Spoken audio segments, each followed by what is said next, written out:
नमस्कार, 11 स्पेशल देख रहे हैं आप। आपके साथ मैं हूं राजदा।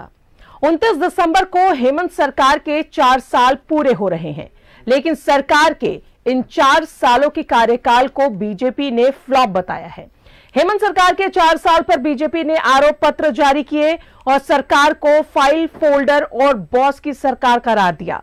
बीजेपी ने आरोप लगाए हैं कि राज्य में ठगबंधन मालामाल है और राज्य बदहाल है। और यही नहीं, राज्य में कानून व्यवस्था फेल है, भ्रष्टाचार चरम पर है।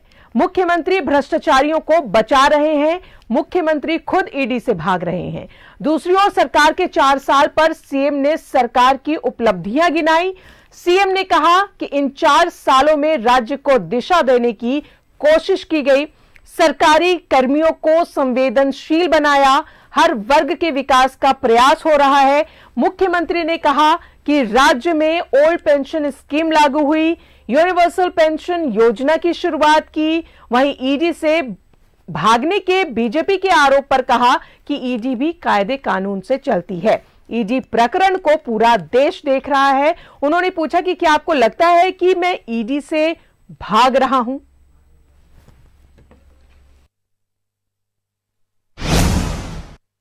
राज्य के मुख्यमंत्री ही खुद उन भ्रष्टाचारियों को बचाने के लिए, आप सबने देखा होगा, सुप्रीम कोर्ट से महंगी महंगी लॉयरों को ला करके हाई कोर्ट, सुप्रीम कोर्ट तक दौड़ लगाते हैं। रुकवाने के लिए जितने भी प्रयास करना, वो सब हथकंडे अपनाते हैं। ईडी वालों ने कई नोटिस भेजे, उनको लिख करके दिया अमुक अमुक भ्रष्ट लोगों के ऊपर एफआईआर करे, लेकिन आज भी उन सारे फाइल हेमंत सोरेन के आलमीरा में पड़ा हुआ है, रखे हुए हैं, एफआईआर ही नहीं कर रहे हैं। तो जब भ्रष्ट अफसरों को बचाने में खुद मुख्यमंत्री लगे हो, तो फिर भ्रष्टाचार कैसे समाप्त होगा? और दूसरी तरफ आपने देखा कि ईडी ने मुख्यमंत्री को ही कितना 6 नोटिस दे चुका, और 6 नोटिस देने के बाद भी मुख्यमंत्री हाजिर नहीं हो रहे हैं, शामिल नहीं हो रहे हैं। तो ये बिल्कुल स्पष्ट है। एक और जहां वो कहता है कि हम डरते नहीं हैं, तो फिर भागते क्यों हैं? तो आपको क्या लग रहा है कि मैं भाग रहा हूं, या मैं अपना बोरिया बिस्तर समेट के कोई विदेश में जाके बस गया हूं? क्या आप लोगों को लगता है?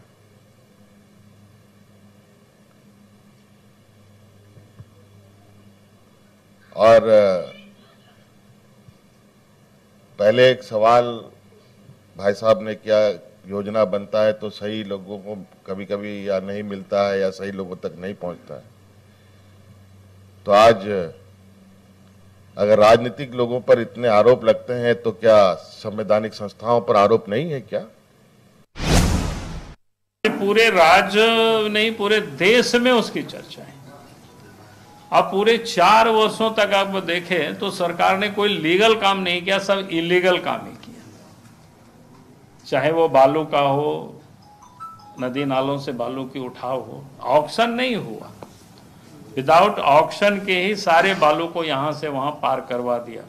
बिहार को गया, यूपी को गया, खूब उसमें से टका कमाया, किसी से चुका हुआ नहीं है। कोयला का भी उस प्रकार की इलीगल उत्खनन हुआ, पत्थर की खदान के भी इलीगल उत्खनन हुआ। साहेबगंज की घटना आप सबको पता है, सीबीआई की जांच वहां चल रही है। थोड़ा वक्त लगेगा, क्योंकि भ्रष्टाचार की जो जड़ है वो सिर्फ यही नहीं है, सबके घर में लगभग ये अपना एक कोना पकड़ के बैठा है। चाहे सरकारी आदमी हो, चाहे गैर सरकारी आदमी हो, चाहे प्राइवेट हो, सब लोगों के घर में बैठा हुआ है।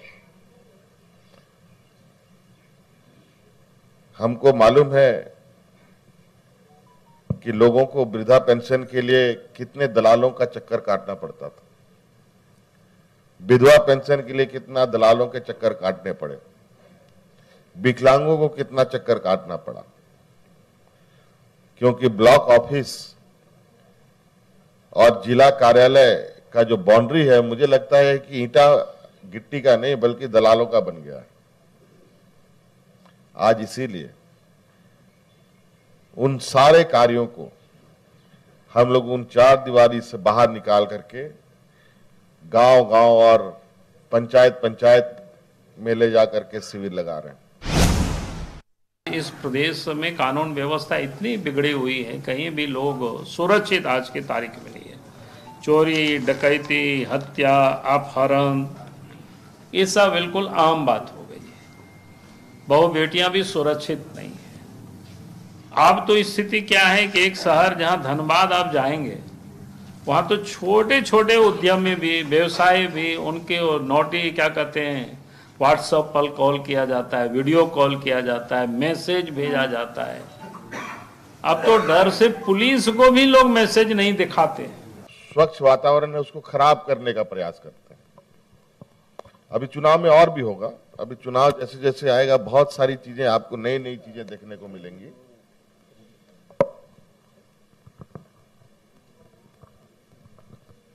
और कुछ प्रशासनिक फेरबदल हुए हैं तो संभवतः मुझे लगता है कि वहां बदलाव आना चाहिए। सरकार की नाकामी है। नाकामी में उन्होंने जो वादा किया था, आप सबको पता ही है कि सरकार बनी तो पहले उन्होंने कहा था कि 5 साल ये 5 लाख नौकरी या नौकरी नहीं देंगे तो क्या बोलते हैं, संन्यास, फिर बेरोजगारी भत्ता, इस प्रकार की कई चीजें हैं। आप खुद पढ़ लीजिए, मैं आपको पढ़ाऊंगा तो फिर लगेगा, अच्छा नहीं लगेगा। सरकारी नियुक्ति की बात हो, विभिन्न पदों की नियुक्ति की नियमावली पहली बार बनाने की बात हो, कई सारी चीजें हैं। उत्कृष्ट विद्यालय बनाने की बात हो,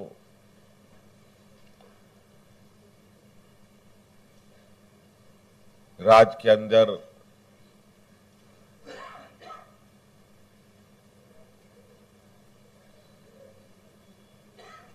इन सब के साथ साथ उद्योग को बढ़ाने की दिशा में भी कई कड़े कदम उठाए हम लोगों ने। आपको मालूम होगा कि झारखंड देश का पहला ये राज्य होगा जहां हाइड्रोजन से चलने वाला इंजन का निर्माण किया जाएगा, जिसका इकरारनामा हम लोगों ने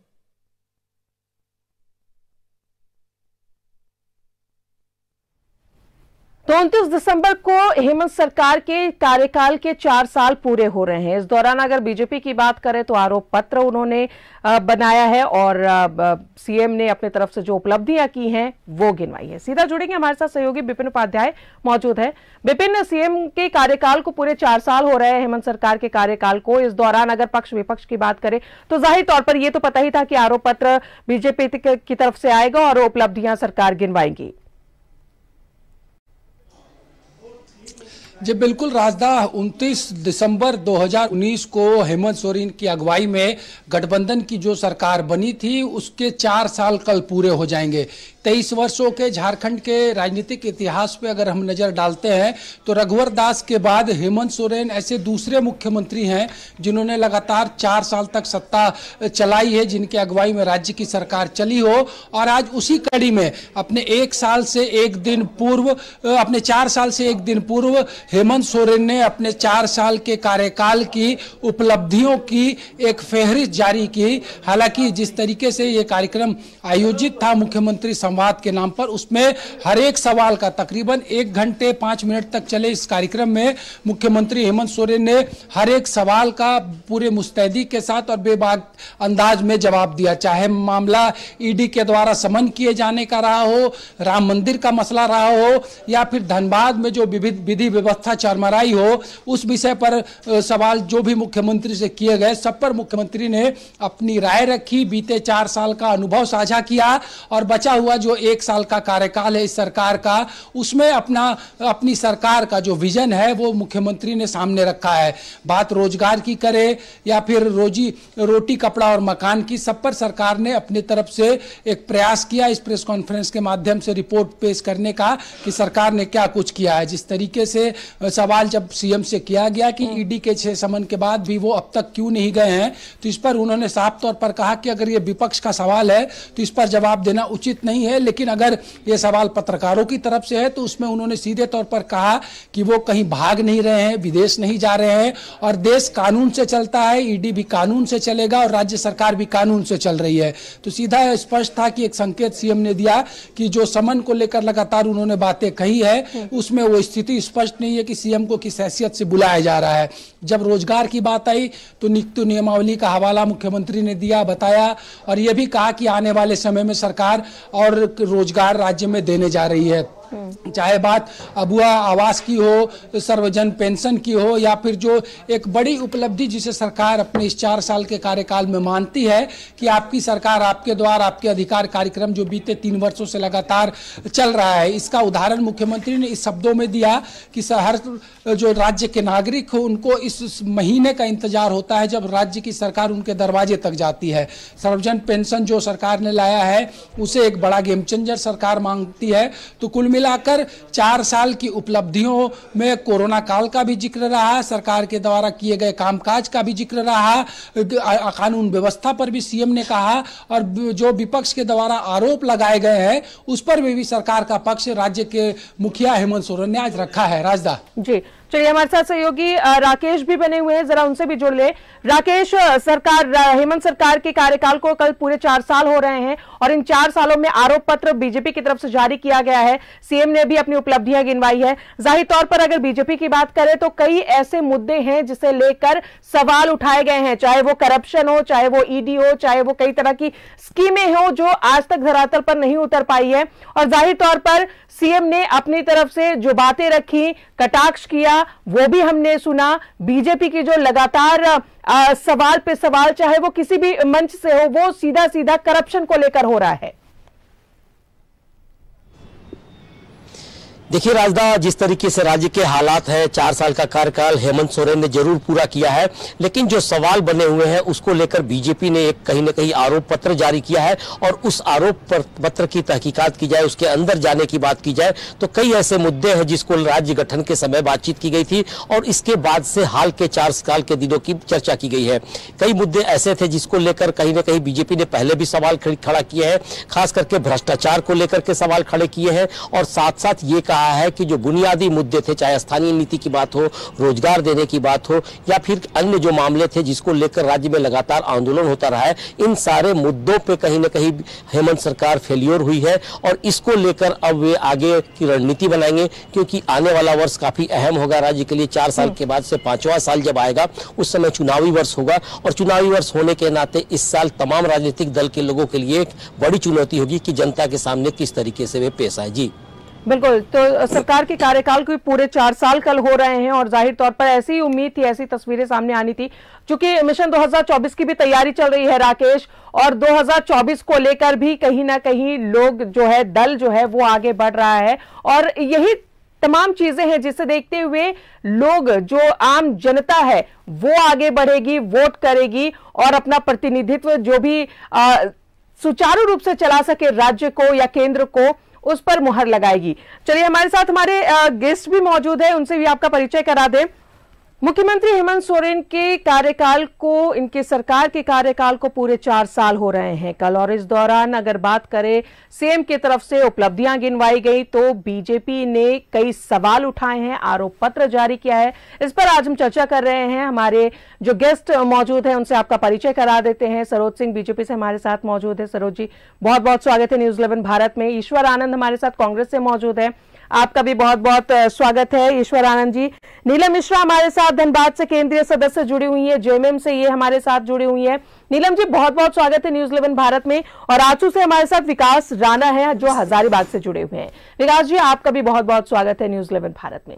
सबसे पहला सवाल, और मौका मुझे लगता है कि जेएमएम की सरकार है तो जेएमएम को मिलना चाहिए। नीलम मिश्रा जी, सबसे पहला सवाल कि आज सीएम ने अपनी उपलब्धियां गिनाई, लेकिन बीजेपी ने अपनी तरफ से आरोप पत्र दायर किए और इस आरोप पत्र में कई ऐसे आरोप है जो लगातार बीजेपी सरकार पर लगाती आई है, क्या कहेंगी?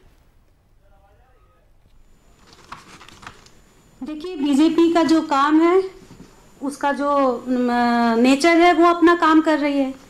क्योंकि देखिएगा, जब से सरकार बनी है, बीजेपी का जो मंशा है वो है, मतलब प्रयास उसका रहा क्या है कि सरकार को किसी भी तरह से चलने नहीं देना है, सरकार को बाधित करना है, सरकार को उसके माने झारखंड के विकास के लिए किए जा रहे जो भी काम माननीय मुख्यमंत्री के द्वारा हेमंत सरकार के द्वारा जो किया जा रहा है उसको बाधित करना है। तो विपक्ष का तो काम भी तो यही होता है नीलम जी। उन लोगों ने आज भी ये प्रेस कॉन्फ्रेंस करके माननीय मुख्यमंत्री जी का जो प्रेस कॉन्फ्रेंस था, उन्होंने अपने 4 वर्ष की उपलब्धि को जो दिखाने का काम उन्होंने किया, तो उसके आलोक में उन लोगों ने विफलता दिखाने का प्रयास किया। लेकिन देखिए, सच्चाई को छुपाया नहीं जा सकता है। बाबूलाल मरांडी जी या भाजपा के अन्य कोई भी नेता कितना भी प्रयास कर ले, आज माननीय मुख्यमंत्री जी जिस तरह से हर प्रखंड हर पंचायत में जाके लोगों से जुड़ रहे हैं, उनको हर प्रकार का लाभ देने का काम योजनाओं के माध्यम से कर रहे हैं। आज झारखंड में उनका जो लोकप्रियता जो बढ़ रहा है, इससे उन लोग काफी भयभीत हैं, जिसके कारण उन लोगों को ये सब प्रयास करना पड़ता है। तो इसमें हमको कुछ बोलना नहीं है, हम लोगों का काम है काम करना, लोगों तक सुविधा को पहुंचाना, और वो अपने प्रयास में हम लोग लगे हुए हैं। आने वाले समय में और भी काम निखर कर सामने आएगा, तो इन लोग को प्रेस कॉन्फ्रेंस करने के लायक भी ये लोग नहीं रहेंगे। तो नीलम जी, आपको नहीं लगता कि विपक्ष को मजबूत होना चाहिए और मजबूती के साथ अपनी बातों को रखना चाहिए? क्योंकि आप भी जब विपक्ष में थे तो आप भी तो ऐसे कई आरोप लगाए। विपक्ष पूरी तरह से मजबूत है और मजबूती के साथ आगे बढ़ रही है और काम कर रही है। हम देखिए झारखंड को लेकर के ही बात करेंगे, और झारखंड में जिस तरह से काम चल रहा है, माननीय मुख्यमंत्री जी अपने नेतृत्व में जिस प्रकार से झारखंड के विकास को गति देने का काम कर रहे हैं, ये किसी से छुपा नहीं है। तो हम लोग मजबूत कहाँ नहीं है, हम लोग तो मजबूती से ही काम कर रहे हैं। विपक्ष का काम है, देखिए भाजपा के पास कुछ है नहीं, खासकर बाबूलाल मरांडी जी के पास कुछ काम तो रहा नहीं, तो ऐसे में वो अपने अस्तित्व को बचाने के लिए कुछ तो करेंगे, तो वो अपना काम कर रहे हैं, तो उससे हम लोगों को कोई फर्क नहीं पड़ने वाला है। माननीय मुख्यमंत्री जी अपना काम कर रहे हैं, योजनाओं के माध्यम से झारखंड के एक एक वर्ग को, एक एक समुदाय को सुविधा देने का काम कर रहे हैं। हर गरीब, दलित, पिछड़ा वर्ग को, युवाओं को हर प्रकार की योजनाओं से जोड़कर उसको हर प्रकार की सुविधा देने का जो प्रयास कर रहे हैं, ये किसी से छुपा नहीं है, और झारखंड की जनता इससे काफी खुश है। तो इससे थोड़ा बीजेपी के पेट में दर्द होना स्वाभाविक सी बात है। तो प्रेस कॉन्फ्रेंस, चलिए ठीक है, अब हम जरा सरोज जी से भी जरा बात कर लें। आश्चर्यचकित वाली बात नहीं है। चलिए सरोज जी, बीजेपी जो है वो बौखला गई है, उन्हें हजम नहीं हो रहा है, और बहुत सारी आरोप है जो नीलम जी ने लगाया है कि ठीक है विपक्ष मजबूत है और विपक्ष जो कहना है वो कहे, पर हम अपने काम को बखूबी कर रहे हैं और जनता देख रही है। देखिए, ये सरकार सबसे बनी है, वादे करके ये सरकार आई, इतनी लुभावने वादे सरकार ने किया, और जब सरकार बन गई उसके बाद से भी लगातार करते रहे। 5 लाख लोगों को हर साल सरकारी नौकरी देंगे, रोजगार भी नहीं, सरकारी नौकरी देंगे, हर घर में एक नौकरी देंगे। नौकरी नहीं जिसको दे पाएंगे तो ऐसे ग्रेजुएट को 5,000, पोस्ट ग्रेजुएट को 7,000 भत्ता देंगे। आदिवासियों को ठेका पट्टा में जो है सो प्राथमिकता दिया जाएगा। क्या क्या किसानों के लिए, ये नौजवानों के लिए है, किसानों का ऋण माफ होगा 2-2 लाख, इतने वादे करके ये सरकार आई। लेकिन क्या किया है सरकार? आते के साथ भारतीय जनता पार्टी के समय के जो कल्याणकारी योजनाएं चल रही थी उसको भी इस सरकार ने बंद कर दिया। किसान सम्मान निधि में केंद्र से तो पैसा मिल ही रहा है, किसानों को 2,000 रुपए हर क्वार्टर 4 महीने पे राज्य सरकार भी दे रही थी। रघुवर जी की सरकार 5,000 रुपए 1 एकड़ में, 5 एकड़ तक 25,000 रुपया, उसको आते के साथ बंद कर दिया। महिलाओं का रजिस्ट्री 1 रुपए में 50 लाख तक की रजिस्ट्री होती थी, महिला सशक्तिकरण की बात थी, उसको आते के साथ बंद कर दिया। ऐसे कई योजनाएं केंद्र सरकार उज्ज्वला योजना के तहत लोगों को गैस सिलेंडर दे रही थी, चूल्हा दे रही थी, राज्य सरकार अपने तरफ से सिलेंडर दे रहा था लोगों को, यहाँ के झारखंड के लोगों को। रघुवर जी की सरकार, भाजपा की सरकार, उसको भी बंद कर दिया। ये सरकार पहले तो कल्याणकारी योजनाएं बंद कर दी, और एक काम इस 4 साल में ये सरकार नहीं जमीन पर बता दे कि एक काम किया। और नियुक्ति की बात यह है कि इन्होंने खुद स्वीकार किया कि 397 लोगों को एक साल, अभी अब तक पिछले 23 में इन्होंने, इसी साल हाउस में इन्होंने कहा कि 397 लोगों को नौकरी दी ऑन रिकॉर्ड। तो ये हालत है, विकास के काम ठप है। 2 साल सरकार कोरोना रोती रही, पूरे देश में कोरोना में सब जगह काम हो रहे थे, केंद्र सरकार काम करता, और कोरोना में केंद्र सरकार ने एक बार 200-250 करोड़ रुपए, दूसरे लहर में कोरोना के 211 करोड़ रुपए, तीसरी लहर आने के पहले उसको संभालने के लिए 185 करोड़ रुपए 3 बार दिए। इक्विपमेंट से लेके इंजेक्शन से लेके सब कुछ केंद्र सरकार दिया। राज्य सरकार कर क्या रही थी? सब राज्य सरकारों ने अपनी उपलब्धियों में सीएम ने एक बात भी कहा कि केंद्र से उन्हें सहयोग नहीं मिल रहा है। हाँ, उसको बता दूं कि रघुवर जी के 5 सालों में जितना केंद्र ने पैसा दिया, उससे ज्यादा पैसा, उससे ज्यादा, लगभग 1.5-2 गुना ज्यादा पैसा 5 सालों में रघुवर जी के समय में ग्रांट और जो इनके जो पैसे थे जीएसटी के और ग्रांट दोनों मिला करके जितने 5 साल में रघुवर जी के सरकार को दिया, मैं प्रत्येक वर्ष का आंकड़ा समय नहीं है गिनाने का, उसके दुगना पैसा 5 साल में केंद्र सरकार ने इनको दिया। इस पिछले सरकार का ही बजट इनका 1,01,111 करोड़ रुपए का है, उसमें 52,000 करोड़ केवल ग्रांट और केंद्र के पैसे हैं। और ये सरकार जो है लूट मचाती रही, ये सरकार में और अब ये कहेंगे कि केंद्र सरकार पैसे नहीं देती और कहेंगे 1,14,000 करोड़ बकाया है। कांग्रेस के मित्र भी यहाँ बैठे हैं, जवाब देंगे। 1,14,000 करोड़ कब का बकाया है? ये 2014 के पहले का बीसीसीएल, सीसीएल, कोल इंडिया का ये बकाया है कि क्या है? जरा बताओ ना भैया, आपकी सरकार रही, आप क्यों नहीं दिया कांग्रेस ने? और गुरुजी शिबू सोरेन जी कोयला मंत्री थे, तो वो क्यों नहीं दे दिए राज्य सरकार को? ये सब पहले का बकाया जो कांग्रेस नहीं दिया वो बोलते हैं बकाया है।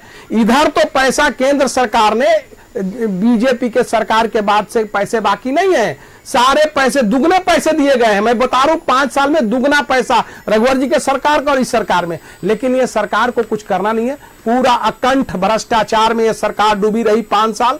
आप जो भी काम दिख रहा है, highway, national highway, elevated road, सब केंद्र सरकार के काम चल रहे हैं। राज्य सरकार एक काम बता दे, एक काम भ्रष्टाचार के अलावा ये सरकार बता दे। बालू में खनन में भ्रष्टाचार, बालू में भ्रष्टाचार, योजनाओं में भ्रष्टाचार, जमीन घोटाला, खुद मुख्यमंत्री फंसे हुए, 6 नोटिस हो गया, जा नहीं रहे। तो ये हालत ये है पूरे राज्य का, ये स्थिति है। इसने 4 साल पूरे हो गए सरकार को गर्त में ढकेलने का काम किया। आज हमारे प्रदेश अध्यक्ष जी ने आरोप पत्र लेकर आए थे, सारा आरोप पत्र उन्होंने बिंदुवार पर लगाया है और हमने आंकड़े के साथ, पूरे बुकलेट में आंकड़े के साथ हम लोग ने दिया है। उस आंकड़े को अगर कोई झूठला दे तो कहे सामने, तो जनता के बीच है और हम सब देने वाले हैं, जनता को भी ये विषय बताने वाले हैं। ईश्वर आनंद जी, सुना आपने सरोज सिंह ने क्या कुछ कहा कि किस तरीके से पैसे दुगने केंद्र से मिले हैं। कभी कभी ऐसा भी सुनने को मिला है कि खर्च नहीं हो पाते हैं, पैसे समय पे वो लैप्स कर जाते हैं। कई आरोप, जैसा कि आपने अभी सुना भी है कि भ्रष्टाचार, लॉ एंड ऑर्डर, चाहे ईडी का मसला हो, ये तमाम ऐसी चीजें हैं जिसे लेकर बीजेपी लगातार मुद्दा बनाती रही है, उठाती रही है, पर जवाब नहीं मिला। देखिए, पहले 2 बात मैं बता देना चाहता हूँ। पहले सबको को जोहार करता हूँ और मौका देने के लिए बहुत बहुत धन्यवाद पूरी टीम को। 45,000 करोड़ जीएसटी का बकाया इधर का, 45,672 करोड़ रुपया राज्य सरकार का, केंद्र सरकार का जीएसटी का बकाया ऑन रिकॉर्ड में बता रहा हूँ। नंबर 1। नंबर 2, ये जो अभी हमारे विद्वान भाई सरोज जी ने कहा कि 1,14,000 करोड़ रुपया जो माइंस का, मिनरल्स का रॉयल्टी जो बाकी है, ये देखिए, अब झूठी बोलना है तो क्या, देखिए सरकार दिल्ली में आई थी 2014 में, बहुत ही पेट्रोल डीजल की मार। अब की बार मोदी सरकार, वो सरकार के लोग भ्रष्टाचार की बात अगर करते हैं और बोलते हैं कि अजीत पवार को हम जेल भेजेंगे, नारायण राणे को जेल भेजेंगे, हेमंत बिस्वा शर्मा को जेल भेजेंगे और आज उनके सहयोगी बने, मुख्यमंत्री बने, उप मुख्यमंत्री बने, देखिए उसमें हमको नहीं जाना है। जनता देख रही है कि कौन क्या कर रहा है। अब रह गया कि पेट में दर्द, हम 2-4 लाइन और आपको बताते हैं कि 17 साल इनकी सरकार रही इस राज्य में। 17 सालों में देखिए, जो हमारे साथ जो भी राज्य अलग हुए, छत्तीसगढ़ और तमाम तरह के जो भी राज्य हमसे अलग हुए, आज देखिए रांची राजधानी की स्थिति देखिए। ये कांटाटोली फ्लाईओवर आपने देखा होगा, 80 करोड़ रुपया लेकर के एक कंपनी भाग गई जो रघुवर जी के समय में थी।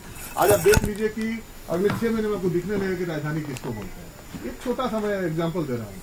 रह गई बात बाबूलाल मरांडी जी के आरोप पत्र की, तो बाबूलाल जी की बातों को मैं सीरियसली नहीं लेता हूँ। क्यों नहीं लेता हूँ सीरियसली? कि वो कब क्या बोलेंगे, कभी तो वो कुतुब मीनार से कूदने वाले थे और अब बोल रहे हैं कि आरोप पत्र जारी कर रहे। कब ये क्या बोलेंगे, किस पार्टी में जाएंगे, किस दल में जाएंगे, नया पार्टी बनाएंगे, ये बड़ा मुश्किल है कहना। ये जो प्रदेश अध्यक्ष बनाए गए जो भी है।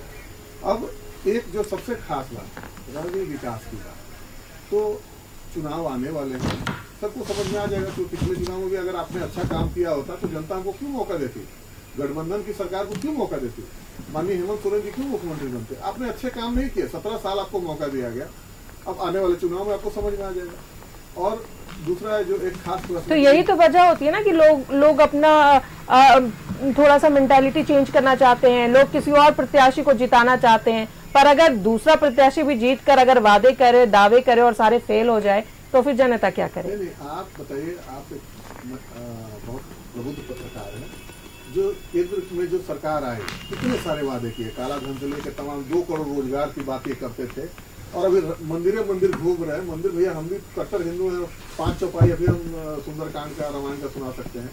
ये बात नहीं होती। आप जबरदस्ती देश के, हम अब अपने विद्वान भाई से पूछते हैं कि केंद्र के मोदी सरकार के 5 काम ये बता दे, विकास से संबंधित काम, उसमें राम मंदिर, विदेश में डाका बजाई, ये सब छोड़ के ये नहीं बता, 5 काम ये बता दे कि क्या हो रहा है। और अपनी चर्चा को आगे बढ़ाते हैं। हमारे साथ आजसू के केंद्रीय प्रवक्ता विकास राणा भी बने हुए हैं, जरा उनसे भी बात कर ले। विकास जी, हेमंत सरकार के कार्यकाल को 4 साल पूरे हो चुके हैं। आप बीजेपी की सहयोगी पार्टी है और जाहिर तौर पर जो आरोप बीजेपी ने लगाए हैं और जो सफाई, जो उपलब्धियां सरकार ने गिनवाई है, क्या भले ये सवाल हमारा है लेकिन पूछना बेहद जरूरी है कि क्या वाकई में सरकार ने कोई काम नहीं किए? क्योंकि चाहे पक्ष हो चाहे विपक्ष हो, कभी आप भी सत्ता पक्ष में रहेंगे और आप भी काम करेंगे और विपक्ष जो है आप पर भी आरोप लगाएगा। तो क्या वाकई में ऐसा लगता है कि सरकार ने कोई काम नहीं किया है? बात ऐसा है कि जब से ये सरकार बनी है या चुनाव से पहले, तो जनता से इन्होंने जो वादा किया था उस वादे को आज तक इन्होंने पूरा नहीं किया। खास करके 5 लाख नौकरियां देने की बात जो इन्होंने की थी कि 1 वर्ष में 5 लाख नौकरी देंगे, लेकिन वो भी पूरा नहीं किया। ओबीसी को आरक्षण देने की बात हो या फिर जो भी वादा इन्होंने किया वो एक डेडलाइन तय करके किया था कि ओबीसी जब हम सरकार में आएंगे तो ओबीसी को आरक्षण 3 महीने के अंदर में दे देंगे, स्थानीय नीति बना देंगे, नियोजन नीति बना देंगे। और आज ये रोजगार की बात करते हैं, रोजगार देने की बात करते हैं, लेकिन आज तक इन्होंने स्थानीय नीति तय नहीं किया। और जहां तक ओबीसी का आरक्षण का बात है, ओबीसी का आरक्षण आज तक तय नहीं हुआ। हम तो चाहते हैं, आजसू पार्टी चाहती है कि जनसंख्या के आधार पर ओबीसी का आरक्षण झारखंड में तय होना चाहिए, तब जाकर, और खास करके स्थानीय नीति, नियोजन नीति जो आजसू पार्टी ने उसका एक प्रॉपर कॉपी सरकार को सौंपा है और उसके आधार पर आजसू चाहती है कि आजसू झारखंड में स्थानीय नीति लागू हो ताकि यहाँ के युवाओं को, बेरोजगारों को रोजगार मिल सके। और जिस उद्देश्य के साथ अलग झारखंड राज्य का निर्माण हुआ था उस उद्देश्य को हम लोग पूरा कर सके। लेकिन ओल्ड पेंशन अगर योजना की बात करें, वो राज्य सरकार ने, मौजूदा सरकार ने लागू किया है, राज्य में यूनिवर्सल पेंशन लागू किया है, तो आपको नहीं लगता कि ये भी एक बड़ी उपलब्धि है? बड़ी उपलब्धि तो नहीं कहेंगे, लेकिन हम ये कहेंगे कि इन्होंने आज देखिए, जहां तक सरकार आपके द्वार कार्यक्रम जो आज चल रहा है इनका, वो भी धरातल पर नहीं उतर रहा, सिर्फ एक औपचारिकता निभाई जा रही है। लोगों के बीच में जाकर के सिर्फ एक कोरम पूरा किया जा रहा है कि सरकार आपके द्वार जा रही है और वो लोगों को उसका लाभ मिल रहा है। लेकिन अगर वास्तविक रूप में अगर आप ग्रामीण क्षेत्र में जाएंगे, गांव के लोगों से मिलेंगे, तो आज भी झारखंड की ग्रामीण जनता अपने आप को उपेक्षित महसूस कर रही है। और जिस प्रकार से झारखंड में भ्रष्टाचार चरम सीमा पर है, आज पूरे झारखंड में जो लॉ एंड ऑर्डर की स्थिति है, आज जेल में हत्या कर दी जा रही है, ये सब यहाँ का प्रशासन जो है आज काफी कमजोर दिख रहा है। और ट्रांसफर पोस्टिंग का तो समझिए कि एक उद्योग जैसा चल रहा है। आप देखिएगा कि हमेशा लंबे लंबे लिस्ट निकलते हैं लोगों के ट्रांसफर पोस्टिंग के, और हम तो ये कहेंगे कि भ्रष्टाचार इतना बढ़ गया है कि इंस्टॉलमेंट पे लोगों को का पोस्टिंग किया जा रहा है, इन लोग से लेन देन का किया जा रहा है।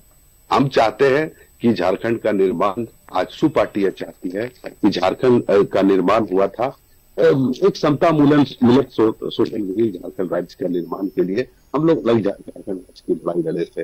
लेकिन शायद आज 23 वर्ष बीत जाने के बाद भी वो पूरा नहीं हो सका। आजसू पार्टी चाहती है कि हम लोग एक ऐसा राज्य का निर्माण करें जहां सभी लोगों को समान दृष्टिकोण से देखा जाए और झारखंड विकास की राह पर आगे बढ़े। और इसमें हमारे माननीय केंद्रीय अध्यक्ष सुदेश कुमार महतो जी महती भूमिका निभाए हैं। आज देखिए, झारखंड अलग राज्य होने से पहले 32 साल से झारखंड में पंचायत चुनाव नहीं हुआ था, लेकिन उन्होंने झारखंड में पंचायत चुनाव कराया। महिलाओं को पंचायत चुनाव में 50% आरक्षण देने का भी उन्होंने प्रावधान लाया और बहुत सारी ऐसी चीजें हैं। आज JSLPS जो आज महिलाओं को, ग्रामीण महिलाओं को जो रोजगार से जोड़ने का जो आज झारखंड में चल रहा है JSLPS, वो भी सुदेश जी की ही देन है। आज झारखंड में सुदेश जी की सोच को लेकर आजसू पार्टी चल रही है और वर्तमान सरकार सिर्फ झूठे वादे करके, सिर्फ चुनावी स्टंट अपना के सोचती है कि आने वाले दिन में हम लोग फिर से सरकार में आएंगे। लेकिन मैं ये विश्वास दिलाना चाहता हूं कि आने वाले समय में झारखंड में फिर से एनडीए की सरकार बनेगी और एनडीए की सरकार में निश्चित रूप से झारखंड के लोगों का विकास होगा और जिस सोच के साथ अलग झारखंड राज्य का निर्माण हुआ था वो जरूर पूरा होगा। चलिए नीलम जी, सुना आपने कि किस तरीके से विकास जी ने भी ये बातें कही कि सरकार आपके द्वारा कार्यक्रम चल रहा है वो बस खाना पूर्ति है, लोगों को इससे कोई लाभ नहीं मिल रहा है। एक सवाल और बीजेपी की तरफ से जो सरोज सिंह ने भी कहा कि 1 रुपए में रजिस्ट्री, आप चूंकि एक महिला है तो ये बहुत अहम हो जाता है। क्या आपको नहीं लगता कि ये योजना रहनी चाहिए? भले ही ये रघुवर दास के समय की योजना थी, लेकिन अगर अच्छी योजना है तो उसे कंटिन्यू किया जा सकता था। जी बिल्कुल, मैं सबसे पहले ये बता दूं कि अभी आंसू के जो हमारे भाई बता रहे थे कि स्थानीय नीति अभी तक लागू नहीं हो पाया, तो स्थानीय नीति को लागू करने से अगर कोई बाधित कर रहा है तो कौन बाधित कर रहा है? बाधित करने वाले भी यही लोग हैं। और सबसे पहले ये अपना चरित्र को तो स्पष्ट करे। यही थे ना कि रघुवर दास के टाइम में 1985 का खतियान लागू करने का जो प्रयास कर रहे थे, तो अपना ये समय भूल गए। कभी ये 1985 को आधार मानते हैं, अभी 1932 की बात करते हैं। तो इनका नीति और नियम तो कुछ स्पष्ट खुद ही नहीं है, ये खुद दिग्भ्रमित है। ठीक है, तो इनके बातों को जवाब देना क्या लगता है कि उचित है? और जहां तक देखिए अभी वो 1 रुपया महिला रजिस्ट्री वाली जो बात आप कर रहे थे, आपको पता होगा कि रघुवर दास के टाइम में किस प्रकार से 1 रुपया में जो रजिस्ट्री की जाती थी, तो उसको फायदा देना था गरीबों को, जरूरतमंदों को, पिछड़े वर्गों को।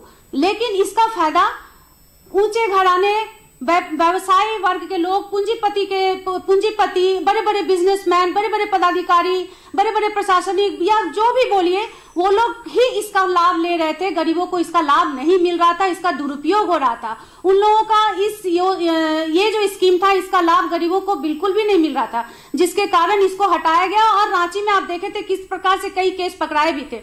अब रही बात, देखिए सरोज जी के बात को मैं जवाब देना चाहूंगी कि इन्होंने कहा कि किसानों का कर्ज माफी नहीं किया गया।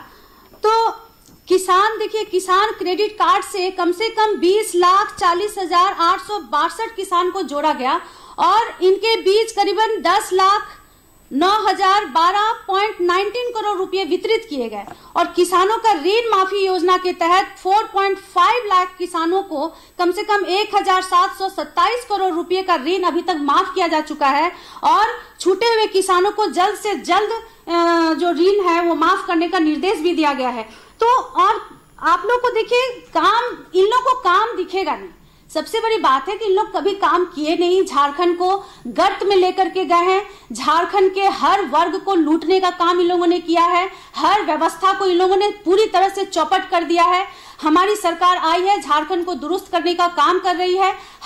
लेकिन अब समय कहाँ है नीलम जी? 4 साल तो पूरे हो गए, अब तो समय नहीं है। ले देकर हाथ में 1 साल बचे हुए हैं। बिल्कुल यही तो हमारे पास चैलेंज है और इस चैलेंज को आगे लेकर के बहुत मजबूती से हमारे माननीय मुख्यमंत्री जी आगे बढ़ रहे हैं। आने वाले समय में आप लोग को जो भी कहीं त्रुटि दिख रहा है वो पूरा होते दिखेगा। इस पे हमको और पूरे झारखंड के लोगों को इस पे विश्वास है। अब देखिए इन लोग का जो कहना है ना कि रोजगार नहीं दिया गया, तो क्या कहते हैं, जो भी वादा इन लोगों ने किया पूरा नहीं किया। आप देखिए 4 साल में इन्होंने जो काम किया, जिसके कारण पूरे देश भर के अखबारों में किस प्रकार से माननीय मुख्यमंत्री जी की तारीफ हो रही थी और आज भी इनकी तारीफ होती है आपका कोविड के टाइम में जिस प्रकार से लॉकडाउन हुआ था, पूरे देश भर में अगर किसी का अव्वल स्थान प्राप्त था तो झारखंड को स्थान उस वक्त प्राप्त हुआ था। वो माननीय मुख्यमंत्री जी का ही प्रयास था, ठीक है। और जहां तक इन लोग रोजगार की बात करते हैं, आप बताइए 2014 से लेकर के आज तक कितने रोजगार भाजपा वालों ने दिया। मुख्यमंत्री जी, प्रधानमंत्री जी का ही तो नारा था ना कि 15 लाख रोजगार हम देंगे। बहुत हुई क्या कहते हैं, बेरोजगार की मार, अब की बार मोदी सरकार। बहुत हुई महंगाई पे मार, अब की बार मोदी सरकार। आज आप देखिए कि बेरोजगारी चरम पर है। आज संसद भवन में किस प्रकार से हमला हो रहा है, संसद भवन सुरक्षित नहीं है। युवा संसद भवन में अगर हमला करें तो उसको आतंकवादी बता करके उसको बंद कर दिया जा रहा है, जबकि उसके भावना को समझना चाहिए कि वो जो युवा था वो क्या मांग कर रहा था, क्या नारा लगा रहा था। वो लोग महंगाई का नारा लगा रहा था, वो लोग रोजगार मांग रहे थे। उन लोग देश में जो अव्यवस्था फैला हुआ है, देश में जो अशांति फैला हुआ है, उसके अगेंस्ट में नारा लगा रहे थे। तो आज देखिए देश की स्थिति क्या है। संसद भवन में खुलेआम युवा के द्वारा हमला किया जा रहा है। और जब संसद भवन ही सुरक्षित नहीं है तो हमारा देश कहां से सुरक्षित रहेगा। और इस पे जब आवाज उठाते हैं विपक्ष के लोग तो इनको संसद भवन से बाहर फेंक दिया जाता है। तो ये तो लोकतंत्र के हत्यारे हैं। इन लोग से बात करना भी हम लोगों को उचित नहीं लगता है। और ये लोग यहाँ बैठ करके बड़े बड़े बात करते हैं, हमारे माननीय मुख्यमंत्री जी पे उंगली उठाने का, कटाक्ष करने का काम करते हैं। इन लोगों को तो शर्म आना चाहिए। आप हमको एक बात बताइए ना, रघुवर दास के टाइम में कितनी स्कूलें बंद की गई थी, गिन नहीं पाए। हजारों की संख्या में स्कूलों को बंद कराया गया था। हमारे माननीय मुख्यमंत्री जी हजारों की संख्या में जो स्कूल है उसको पुनरुद्धार करने का काम कर रहे हैं। साथ ही उत्क्रमित विद्यालय खोलने का काम कर रहे हैं, जिसमें मतलब कि हमको लगता है 300 से भी ज्यादा स्टूडेंट जो है वो एग्जाम में बैठ चुके हैं। और इतने तीव्र गति से हर क्षेत्र में काम हो रहा है कि आने वाले समय में आपको ये दिखेगा। इतना व्याकुल होने का जरूरत नहीं है, क्योंकि आप लोगों की तिलमिलाहट जो है वो समझ में आ रहा है। क्योंकि आप देख रहे हैं कि जिस प्रकार से और जिस तीव्र गति से हमारे माननीय मुख्यमंत्री जी काम कर रहे हैं, आने वाले समय में बीजेपी के लिए बहुत ही भयावह स्थिति झारखंड में होने वाला है, जिसके कारण लोग तिलमिलाए हुए हैं। और वही तिलमिलाहट का ये सब आपको दिख रहा है। 15 लाख नौकरी, 15 लाख रुपया आना था सबके अकाउंट में 15 लाख रुपया आ गया। 2 करोड़ नौकरी देने वाले थे, 2 करोड़ नौकरी सबको मिल गई।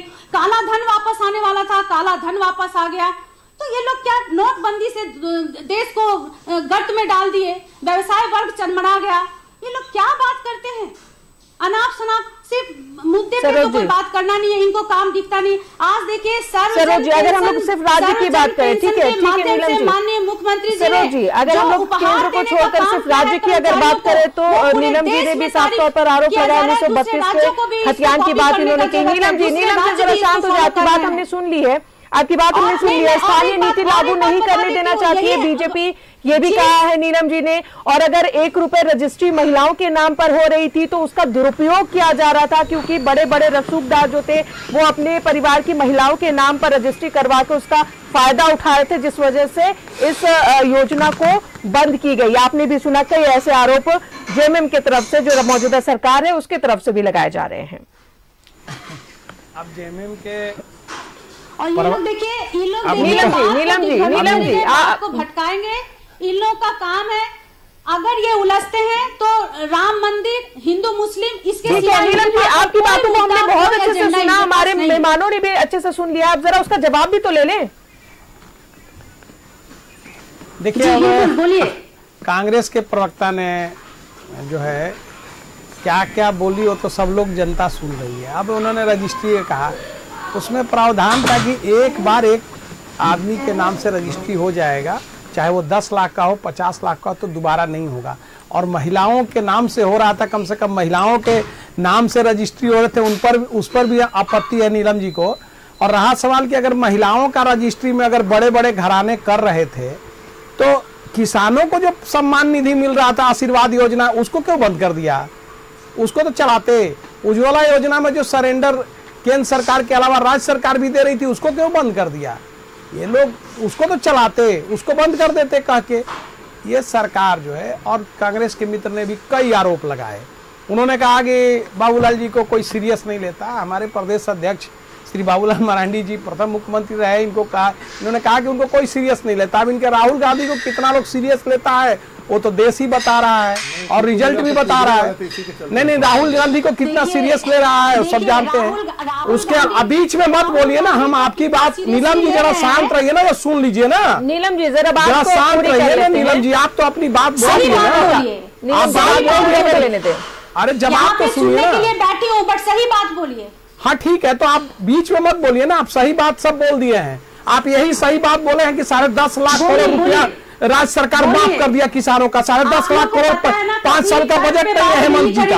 अरे आप सुनिए ना, जरा सुनिए ना, डिस्कशन हो, आप सुनिए ना जरा, लोग जो है वो सुन सके, समझ सके। आपकी बात को सुन लिया लोगों ने। आपने कह दिया 10.5 लाख करोड़ रुपया ऋण माफ हो गया किसानों का 4 सालों में, और 10.5 लाख सरकार का बजट भी नहीं है। 10.5 लाख करोड़ उन्होंने नहीं कहा। क्या कहा? आप बाइट करके बोलिए ना, क्या कहा? तो कितना कहा आप बता दीजिए ना, आप बता दीजिए कितना कहा। गलत कहा, तो आप बता दीजिए 1735 करोड़ जैसा कुछ उन्होंने कहा।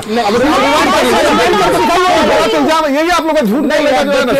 1 मिनट, 10,912 मैं फिर से एक बार बता दीजिए, आपने फिर डाटा आप बता दीजिए, डाटा करोड़ बोली हूँ। क्या बोले, कितना बता दीजिए ना फिर से एक बार, कितना ऋण माफ हुआ? 10,912 हाँ, कितना ऋण माफ किए? कितना? 10,912.19 क्या करोड़ 19 करोड़ रुपया वितरित किया गया अभी तक किसान क्रेडिट कार्ड से।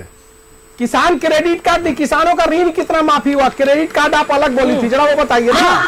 किसानों का ऋण कितना माफ किया आपके सरकार ने? आपके सरकार ने किसानों का ऋण कितना माफ किया? खैर छोड़िए, आप मैं एक लाइन बोल देता हूँ फिर बोलिएगा। देखिए, 1 रुपए में 50,000 तक का योजना के किसानों का ऋण माफ किया गया। योजना के तहत 4.5 लाख किसानों का 1,727 करोड़ रुपए का ऋण माफी हुआ है। 1,727 करोड़ रुपए का ऋण माफी है। गलत मत सुनिए, चलिए, और ना गलत बयान दीजिए। चलिए, नहीं, आप समय वही कहा था जो मैं आपको, मैंने यही कहा था। इन्होंने सही तरीके से सुनिए, सही तरीके से जवाब दीजिए। हाँ ठीक है, सुन लीजिए, आपकी बातों को सुन लीजिए, जवाब सुनिएगा तब तो। 1,000 करोड़ रुपया किसानों का ऋण आपने माफ किया। आपने कहा था 2 लाख रुपया हर किसानों का ऋण माफी करेंगे। आप जोड़ कर देख लीजिए कितना होता है।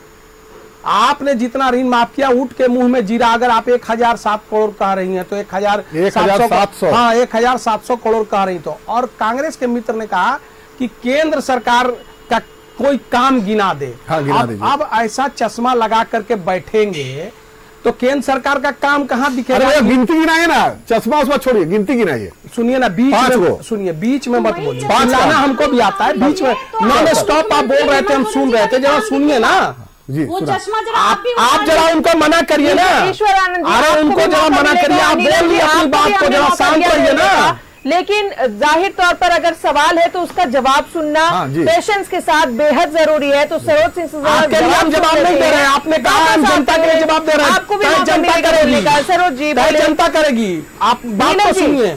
नीलम जी पेशेंटली तो जरा जवाब। इन्होंने कहा कि केंद्र सरकार की उपलब्धि बता दीजिए। सबसे पहला तो मैं कह दूं कि जहां से ये 2014 में छोड़ के गए थे, वो 2014 में भारत सरकार का अर्थव्यवस्था जो है 1,40,000 करोड़ का था, वो बढ़ के 3.5 लाख करोड़ हो गया। 10वें स्थान से लेके 5वें स्थान पर अर्थव्यवस्था आ गया। उत्पादन और जीडीपी बढ़ करके 140 से 300 350 लाख करोड़ हुआ। तो जब उत्पादन बढ़ा तो उसमें उत्पादन करने वाले, उसमें उत्पादन जब बढ़ा तो उसमें उत्पादन करने वाले को रोजगार भी मिला। उत्पादन उसको खरीदने वाले जो है उसकी अर्थव्यवस्था भी बढ़ी तो लोगों को रोजगार भी मिला। और केंद्र सरकार की उपलब्धियां मैं गिनाऊं, मैं केंद्र की छोड़ दीजिए, मैं राज्य का ही गिना देता हूं। तो राज्य में जितने काम बताइए ना, एयरपोर्ट हो देवघर का, एम्स हो, 5 यहाँ मेडिकल कॉलेज बने, जो आप रोड बन रहा है यही रातू रोड में आपके बगल में भी निकलिएगा, एलिवेटेड रोड बन रहा है। पूरे राज्य में चारों तरफ जो है रोड, माला रोड का काम हो या हाईवे, नेशनल हाईवे पे काम चालू है। आपको दिख कहाँ रहा है? और केंद्र सरकार 2 करोड़ रोजगार का क्या हुआ बताइए? लीजिए फिर वही, अरे 2 करोड़ रोजगार का तो बता दिए कि जब मैं जवाब दूंगा। बोलिए सरोज जी, बोलिए। जनता का सवाल है। 2 चलिए, डिस्कशन है और जाहिर तौर पर आरोप प्रत्यारोप लगते रहेंगे और इसी पे हमें आगे भी बढ़ाना। सरोज जी वापस आते एक थोड़ा सा छोटे से ब्रेक के लिए रुकना पड़ेगा। नीलम जी जरा आप भी पेशेंटली, अगर आप कोई अपनी बात को रख रहे हैं तो सामने वाले से जवाब भी लेना धैर्य पूर्वक बेहद जरूरी है। और हम चाहते हैं एक हेल्दी डिस्कशन हो ताकि जो लोग हमें सुन रहे हैं उन्हें चीजें स्पष्ट हो सके। हम बातें कर रहे हैं कि किस तरीके से हेमंत सरकार ने अपने कार्यकाल के 4 साल पूरे किए, कई योजनाएं धरातल पर उतरी, कई वादे हुए जो पूरे नहीं हुए। बीजेपी ने आरोप पत्र जारी किया है, जेएमएम ने, सरकार ने अपनी उपलब्धियां गिनवाई है, लेकिन जो आम जनता है उन्हें सिर्फ और सिर्फ मतलब और सरोकार होता है तो विकास से होता है। जो चाहे मौजूदा सरकार हो, चाहे आने वाली कोई भी सरकार हो, चाहे बीजेपी की सरकार बने, जेएमएम की, कांग्रेस की, किसी भी की सरकार बने, लेकिन जो उम्मीदें जनता की होती है वो कहीं भी खरी नहीं उतरती है और जो खामियाजा भुगतना पड़ता है वो आम जनता को भुगतना पड़ता है।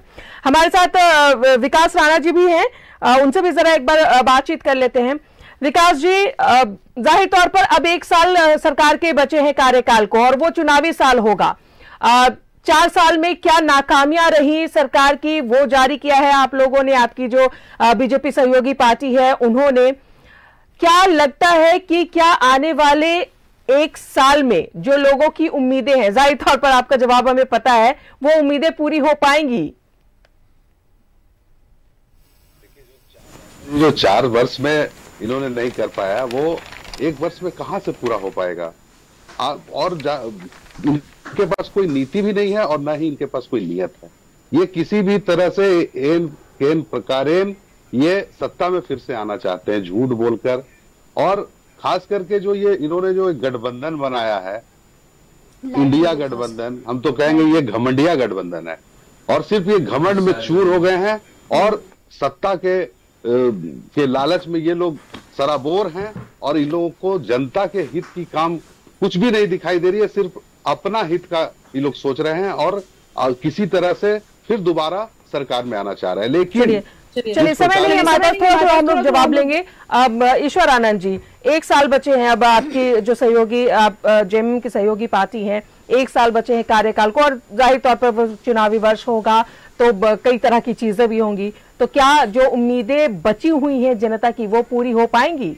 मैं पूरी जिम्मेदारी के साथ ये कहता हूं कि 4 साल में जितने भी काम हुए, अभी नीलम जी भी बता रहे थे और ये सत्य बात है कि जो कोविड में जो काम हम लोगों ने किया, आपने देखा कि दिल्ली से, बॉम्बे से, महाराष्ट्र से लोग पैदल चले आ रहे थे और केंद्र की सरकार सोई हुई थी, कान में तेल नहीं था, लोग मर रहे थे रोड पे। लेकिन यहाँ जितने जो कोविड का पीरियड रहा, बहुत अच्छा काम हुआ। दूसरी बात, जहां तक रोजगार की बात है और ये बोल रहे हैं कि नियमावली की बात है, स्थानीय नीति की बात है, हर एक क्षेत्र में बहुत अच्छा काम हो रहा है। देखिए, एक बुढ़ापे का एक सहारा होता है ओल्ड पेंशन, तो उसको जो इनकी सरकार ने खत्म कर दिया था, पिछली सरकार ने, तो ओल्ड पेंशन स्कीम, सर्वजन पेंशन जो है या बेरोजगारी भत्ता जो है, माने हर एक फील्ड, आप अगर अंतिम पायदान पे खड़े व्यक्ति से लेकर के और उच्चतम मध्य वर्ग, जो उच्च मध्य वर्ग तक के लोगों के लिए ये सरकार बहुत काम करे। अभी जो आपकी सरकार, आपके अधिकार, आपके द्वार, जो ये कार्यक्रम है, ये साधारण काम आप मत समझिएगा। आपको, खैर आप तो मीडिया है और पत्रकार हैं, प्रबुद्ध पत्रकार हैं, मैंने आप गांव में जाके देखिए, पंचायतों में जाके देखिए कि ऑफिसर 10:30 बजे पंचायत में जाके अपना दुकान लगा लेते, टेबल कुर्सी लगा लेते और ऑन द स्पॉट निपटारा कर रहे, जो होने लायक काम है तुरंत वो तुरंत कर रहे हैं। 1 साल और वादा एक बार फिर से किया जा रहा है। 2 लाइन और मैडम बोल रही समय नहीं हमारे पास ईश्वर आनंद जी, 1 लाइन और जो केंद्र सरकार के पास जो हमारा बकाया पैसा है लगभग 2 लाख करोड़, वो कब मिलेगा? जीएसटी का, रॉयल्टी का ये पैसा मिलना चाहिए ताकि सरकार मजबूती से काम कर पाए। ये तो 14 के पहले 14 के बाद का, उस समय 14 के पहले सरकार की तो क्या कर रहे थे? 1,45,000 करोड़ पिछले 9 साल का बाकी है। अरे ये भ्रष्ट सरकार का क्या बात, सरकार की बात, भ्रष्टाचार में सरकार जो है अग्निवीर बना देते हैं आप। 4 साल में 17 साल के लोगों को 4 साल सर अडानी को दलाली करते हैं, अडानी और अंबानी। अरे जनता 3 राज्यों में पता चल गया, रोज घूम रहे हैं। विकास जी से जरा उनकी राय जान ले। ईश्वर आनंद जी, सरोज जी, अब समय नहीं है हमारे पास, इसलिए अब अपनी बातों को हम कंटिन्यू नहीं कर पाएंगे और जाहिर तौर पर शायद हम विकास जी से भी उनकी राय नहीं जान पाएंगे क्योंकि अब वक्त हमारे पास नहीं है। सीधी सी बात है, डिस्कशन अगर होता है उसका कोई कंक्लूजन निकलना चाहिए, उसका कोई नतीजा निकलना चाहिए, ताकि जो जनता हमें सुन रही है वो समझ सके कि आखिर जिन्हें वो चुनकर लाते हैं वो उनके लिए क्या कुछ करते हैं। या सिर्फ वादे होते हैं, मैनिफेस्टो तो बड़े बड़े तैयार कर लिए जाते हैं, लेकिन उन्हें पूरा कितना किया जाता है, धरातल पर कितना लिया जाता है, यह देखना अहम होगा। एक छोटी सी प्रतिक्रिया विकास Rana ji.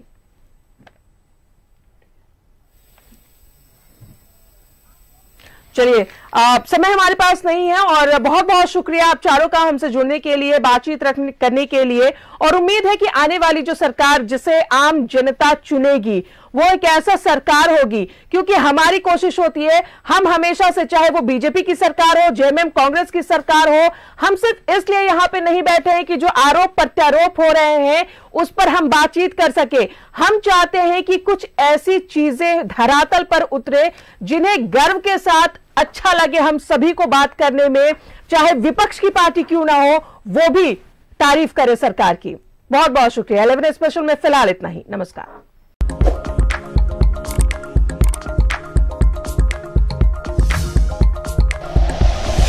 Like and share videos, subscribe करें हमारा चैनल और प्रेस करें बेल आइकॉन। न्यूज़ 11 भारत, सच है तो दिखेगा।